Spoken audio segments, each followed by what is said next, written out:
Hey, CFC Wired friends and family. It is Wednesday afternoon, and I'm here with Pastor Brian. Hey, guys. Good to see you. We moved locations. We didn't move locations. We've been upstairs in the ballroom the last couple of weeks, and we're downstairs here by our Kids Zone entryway. And just to throw a little plug in, we hadn't planned on doing this, but I'll do it anyway. We are fully open now on Sunday morning. So if you hadn't heard the memo of that, so we haven't been open for kindergarten and preschool for several months from the beginning of COVID up till a couple of weeks ago. Now we're fully open, so we'd love to see your little kids come and be a part of that. So double plug, if you're going to come in and bring your kids, check the app out, and you can check your kids in remotely so that when you walk in, the stickers and security are ready for you. I use it every week. I love it. The only thing I love as much as that is I can also order my coffee off the app. So they're competing with each other. Yes, so there's a line of people usually here on Sunday mornings waiting to get their tags. Skip the line. You skip the line and go right over there, and that's where you get your tags from. So that's right. We'll just throw those things out there. That's extra stuff. So this will be our last of these Wednesday Q&A podcasts because Pastor Brian's going on a little break this summer. Break for a little bit, so we're going to take for the summer, and then we'll pick on right back up. May look a little bit different. Probably will look a little bit different. I would imagine it probably will be. But nonetheless, it'll be good. Yeah, so we are going to talk about the entire 2-week Becoming series. We're not going to give away too much from this weekend because we want you to come on Sunday morning or join us online. But we do want to talk about it a little bit because he's going to be in California next Wednesday, and so we will not be doing this next week. And so we'll talk a little bit about both weeks this week. So Sunday, you started off talking, or we talked a little bit about what you are becoming. That's right. And so I thought it'd be kind of fun to ask, when you were growing up, what did you envision yourself becoming when you became an adult? I have one vivid memory, and I think it was in kindergarten, and it may have even been a tricycle. We lived in Chattanooga, Tennessee, and there was a basement, and I remember going around in our basement in circles all the time over and over again, thinking I was going to be a race car driver. There you go. And my race car driving name was Billy Graham. I have no idea where that came from. So maybe I heard it somewhere, or maybe God was giving me a left when I thought I was going right. Like, no, you're going to be a pastor. That's awesome. But you can still think you want to be a race car driver. I think most of us have gone through some kind of a race car driver stage. Race car driver, I'm going to be the person that checks people out at the grocery store. Airplane pilot. Yeah, all that sort of stuff. Yeah. So Sunday you talked about taking a moment and learning in the midst of COVID, because we've all kind of been going through COVID, and we're kind of on the other end where the light's beginning to be different as we're kind of coming out of COVID, and some restrictions are going away, hopefully forever.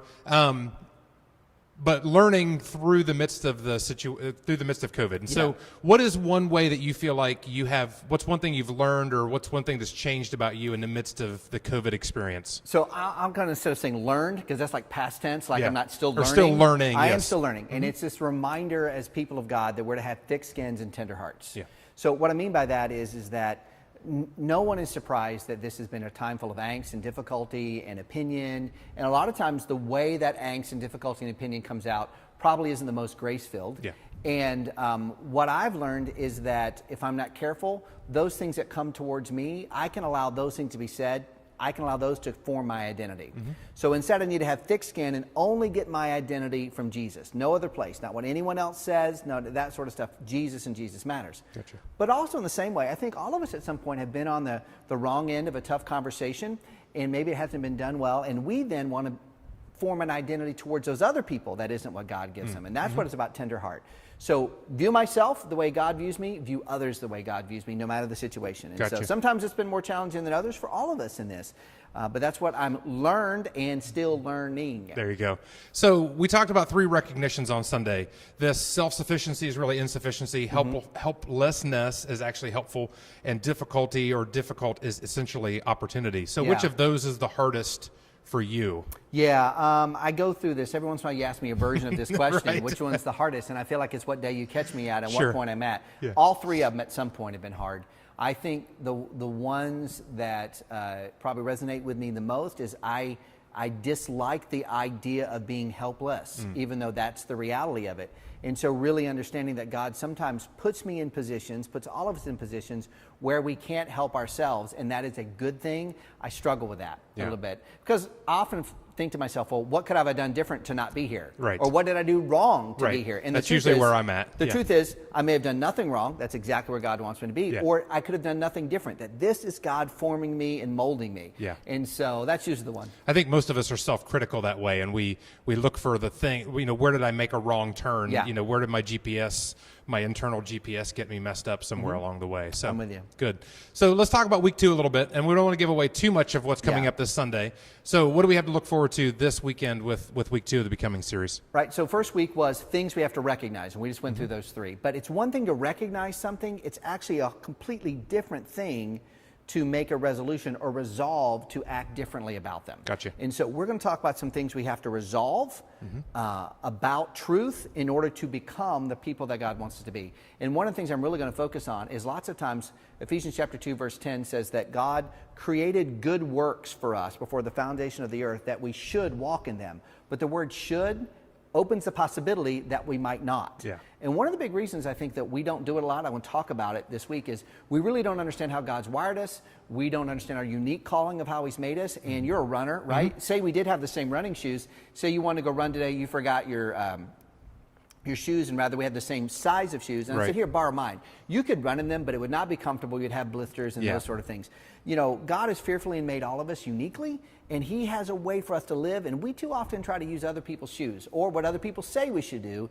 And we wind up doing it without joy. We wind up doing it with blisters, so to speak, literally and emotionally. And so we're going to talk about how that's important. Gotcha. So we're going to talk about resolutions, and it's not New Year's, unless you're watching this or listening to this, and it is New Year's for you. If it is, Happy New Year's. But resolutions aren't, I think when we think about resolutions, I think a lot of us have a negative impression of that. Correct, We think, oh, it's something I've got to do, or something it's a goal that's, I'm going to lose 20 pounds. It's a New Year's resolution kind of a thing. So we don't want to give it all away, but the last one of the resolutions is talking about this idea of being radically patient. Yeah. Why do you think it's so hard for us to be radically patient? Because we struggle with things in our heart that we say is true with our mouth. Proverbs chapter 3 says, trust in the Lord with all your heart. Boom, heart. Lean not on your own understanding. And so I think there are times when we're trying to live from our calling, we've tried to obey and those sort of things, and then what happens after that doesn't happen in a manner or a timing that we think. And we begin to ask these questions like, God, why aren't you showing up? Or God, what have I done wrong? And implicit in that is that God isn't showing up or that you've done something wrong. That when we obey, that is success. Success is not determined by anything other than did we obey? Yeah. And then we trust God to bring what He wants to bring in His time. But I don't like to be patient. Yeah. I know you don't like to be patient. No. I imagine most of you watching don't like to be patient. And so if we're going to be people who become who we want, we've got to be committed to being radically patient. Because there are seeds that God are planting right now that we may never in our life see the growth from, but He wants us to plant those seeds.